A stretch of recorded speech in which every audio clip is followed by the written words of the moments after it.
तो ऐसा परंपरा बनाओ। और भक्तांबर विधान आज शुरू कर रहे हैं, वो भी एक अलौकिक हो। पूरे अशोकनगर को उपदेश मान लो चाहे आदेश मान लो, जो मानना हो, साल भर में एक भक्तांबर विधान तो आदिनाथ भगवान के सामने करना ही है। भी मत लगाना, साल भर में कभी भी एक बार 1-1.5 घंटे का समय तुम भगवान को दो। जो मैंने कहा ना, तुम थोड़ा बलिदान तो दो। मैं भगवान को इतना बलिदान करा दूंगा तुम्हें कि तुम जन्म जन्म तक भी उनके उपकारों से दूर नहीं हो पाओगे। तुम थोड़ा तो दो, तुम साल भर में एक विधान तो दो, फिर देखो तुम्हारे कैसे पोवारा होती। और विधान में कितना टाइम लगता है भक्तांबर में? 1-1.5 घंटे। 1-1.5 घंटे साल में एक बार। मेरा तो मन है, मानो तो मान जाना, नहीं मानो तो आपकी मर्जी। जितने घर में जिस दिन के खुशी के दिन आए, वे सब खुशी के दिन भक्तांबर विधान करें। जाओ, तुम्हारी खुशी कभी बंद नहीं होगी। घर में 10 लोग हैं, 10 के जन्मदिन पड़ेंगे कि नहीं? हर व्यक्ति का जन्मदिन भक्तांबर विधान से शुरू हो। हर व्यक्ति का जन्मदिन सुबह उठ करके सीधा भक्तांबर विधान करने जाएंगे, 1 घंटे में विधान करके आते। घर में 10 लोग हैं, 10 साल भर में 10 जन्मदिन का विधान, कोई ज्यादा कोई बड़ी चीज नहीं है। दुनिया भर की होटलों में यहाँ वहाँ जाके चॉकलेटों में बिता देते हो। जैसा घर में एक की शादी होती है कि जितने होते सभी की अलग अलग होती है? नहीं, एक की हो जाए तो सब नहीं होती ना। पूछने देखो भैया, जानता नहीं है तो पूछ लेते। हमारा जी सबकी भाइयों की अलग है, बेटों की अलग है। तो शादी सबकी एक ही दिन हुई थी कि सबकी अलग अलग दिन है? क्यों ना शादी का, हाँ क्या बात है मानो। क्यों ना दोनों सुबह उठो कि आज अपनी शादी की सालगिरह है, चलो मंदिर जी में भक्तांबर विधान करके शुरू करते हैं। शादी की सालगिरह हमारी होगी तो हमारे भगवान आदिनाथ भगवान के सामने विधान करके होगी। करो ये शगुन, बहुत छोटे छोटे टिप्स हैं। साल भर में एक बार तुम्हारी शादी की सालगिरह आती है, उसको भक्तांबर विधान से शुरू करा दो। दोनों जने जाकर भक्तांबर विधान करेंगे। आज हमारी शादी की सालगिरह है, आज हमारा जन्मदिन है। एक एक घर से 10-10 विधान हो जाएंगे साल भर के। एक एक घर से 10-10 विधान, जन्मदिन, शादी की सालगिरह। और यदि तुम्हें अपने दद्दा पर, बाप पर उपकार कुछ हो, तुम्हारा बाप तुम्हारे ऊपर कोई उपकार करके गया कि नहीं गया, ये बता दो। और नहीं कही हो तो वैसे कह दो, कोई बात नहीं। मैं तुम्हारे बाप का तुम्हारे ऊपर कोई ना कोई उपकार है कि नहीं है? कुछ दे के गया है कि लेके गया है? दे के गया है। कम से कम वो दद्दा की और बाप की पुण्य स्मृति पर एक विधान कर दे रे, इतने कर ले कम से कम साल भर में एक बार।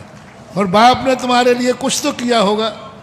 अरे कुछ नहीं किया तो नहीं किया, लेकिन जन्म तो कुछ नहीं किया तो तुम्हें बड़ा, तो कुछ नहीं किया तो तुम्हें बचपन तो उसने गोदी में खिलाया। उसके उपकार के बदले तुमने क्या दिया? तुम्हें वो सब कुछ दे गया, जीवन दे गया, वसीयत दे गया। उसके बदले में तो मात्र एक कि मैं अपने दादाजी की, मैं अपने पिताजी की पुण्य स्मृति जब भी आएगी, मेरा भक्तांबर विधान होगा। ये 3 चीज़ें आपको दे दी।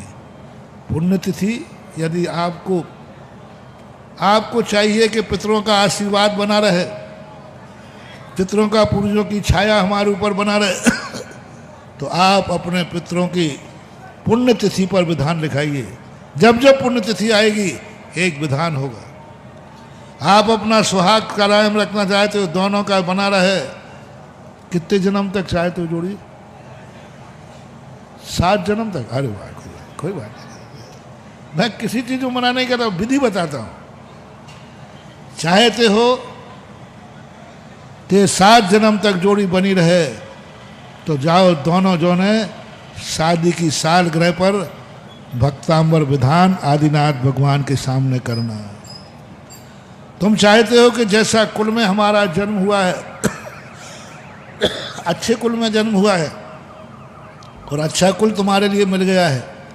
तो जाओ, हर व्यक्ति को जन्मदिन पर यहाँ अपना भक्तांबर विधान करना है। जाओ, अगला भाव भी तुम्हारा ऐसा ही जैन कुल में जन्म होगा, क्योंकि आपने जन्मदिन भगवान के चरणों में व्यतीत किया, आपने जन्मदिन में भक्तांबर विधान किया। उसी समय आपका रजिस्ट्रेशन, आप मर के कैसे भी किसी भी कहीं दुनिया में जाएं, तो ये जैन कुल की गोदी में जाके आपका जन्म होगा, क्योंकि आपने जन्मदिन। तो ये 3 लोगों के लिए मैंने स्पष्ट कह दिया। अब इसके बाद करो तो मानो, नहीं करो तो मैं डॉक्टर हूँ, पर्ची लिख सकता हूँ, तुम्हारे साथ मेडिकल नहीं जा सकता। दवाई तुम्हें खाना है, मेडिकल तुम्हें जाना है, पर्ची मैंने तुम्हारे नाम लिख दी है कि अब इसके बाद भी तुम रोते हुए आओगे तो मेरे पास आए तो मैं पूछूंगा क्यों, क्या बात है, ऐसा ऐसा भक्तांबर नहीं जा, चल जाना, दिमाग खाओ आ गया।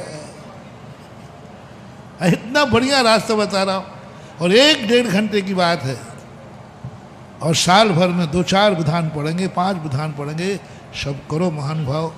आज की यह शुभ बेला, आज का यह स्वर्णांतिक दिन अपन लोग लिखने जा रहे हैं। अभी अपन भक्तांबर विधान की शुरुआत करेंगे, और उसी समय अखंड भक्तांबर पाठ की शुरुआत करेंगे। विधि ये होगी, भक्तांबर विधान प्रतिदिन चलेगा, लेकिन कोई एक व्यक्ति कोई विधान प्रवचन होगा, बिना माइक का एक व्यक्ति पढ़ता रहेगा, कोने में बैठ के पढ़ता रहेगा। सुबह पूजन पाठ होता है, शांति धारा होती है, तो माइक वहाँ चलेगा, वो व्यक्ति चुपचाप मौन होकर के भक्तांबर पाठ पढ़ता रहेगा। इधर शांति धारा पूजन पाठ चलते रहेंगे। जैसे ही पूजन पाठ समाप्त हो जाएंगे, फिर दिन भर माइक चालू रहेगा। बाहर माइक नहीं लगाना, क्योंकि लोगों को डिस्टर्ब हो सकता है। अंदर ही एक ऐसा चुंगा लगा देना जिससे पूरे मंदिर में बरगड़ाएँ घूमती रहे, बाहर वालों को कोई डिस्टर्ब नहीं हो, अजैनों को कोई डिस्टर्ब नहीं हो। इसका ध्यान रखना। तो ऐसा ये विधान और भक्तांबर पाठ शुरू कर रहे, समय हो गया। लेकिन अगर आपको मेरी वीडियो अच्छी लगती है तो प्लीज़ मेरे चैनल को लाइक करें, शेयर करें और सब्सक्राइब करें। Thank you.